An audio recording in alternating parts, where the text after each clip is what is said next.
Zaidi ya wanajeshi 80,000 wanaandaliwa kwa ajili ya mapambano dhidi ya wapiganaji wa Kihouthi ambao wanamiliki eneo kubwa katika nchi ya Yemen.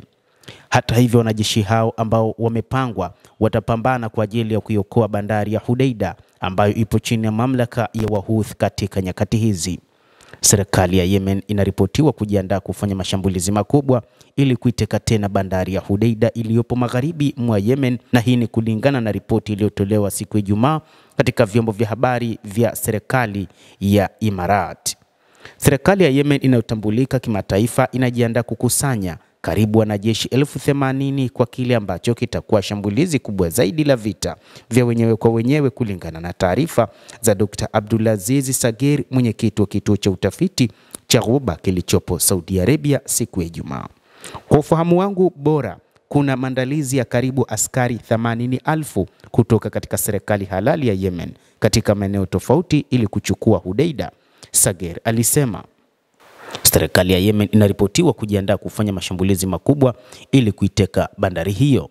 Hata hivyo, inadaiwa kwamba mashambulizi ya anga huenda yangetengeneza njia ya kuliondoa kabisa kundi la wapiganaji la Kihouthi ambalo wakati huu linadaiwa kupambana zaidi na serikali ya Marekani na jeshi la Marekani pamoja na serikali ya Israel. Na hata katika siku za hivi karibuni Wahouthi wamefanya shambulizi kubwa nchini Israel ambalo kwa mujibu wa IDF wanadai wameweza kudungua makombora yao ya masafa marefu.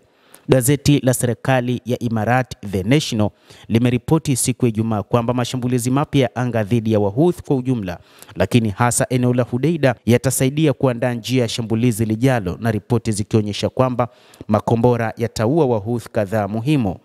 Hodeida inachukuliwa kuwa moja ya bandari muhimu za Yemen na ilikuwa chanzo kikuu cha uagizaji wa chakula kabla ya vita.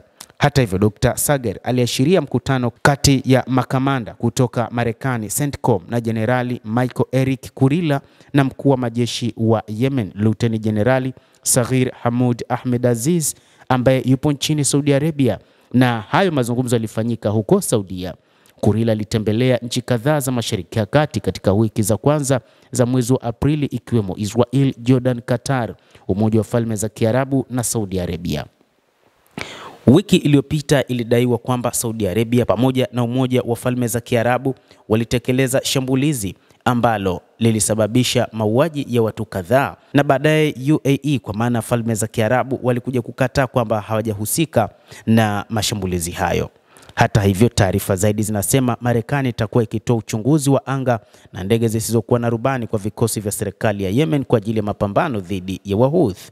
Nadhani tunaweza kuwa katika hatua za mahesabu na hii itakuwa ndio mwisho wa Wahouthi, Dr. Sagir alisema. Wamekuwa kila nafasi ya majadiliano ya kisiasa na kuwa sehemu ya serikali ambayo ingeokoa Yemen kutokana na mateso haya yote. Hata hivyo, wachambuzi wa mambo katika Mashariki ya Kati wanaona kwamba huu ni mpango ulioanzishwa na Marekani pamoja na washirika wake, na huenda hata hao wanajeshi wakatoka katika baadhi ya mataifa ya Kiarabu ikiwa ni pamoja na Saudi Arabia, Umoja wa Falme za Kiarabu na hata Qatar, moja kati ya mataifa ambayo mkuu wa jeshi la Yemen alitembelea katika siku za hivi karibuni, hasa katika mwezi wa Aprili. Mtazamaji, endelea kuwa nasi, lakini usisahau kulike, usisahau kucomment, kadhalika na kusubscribe channel hii. Naitwa Adam Hussein.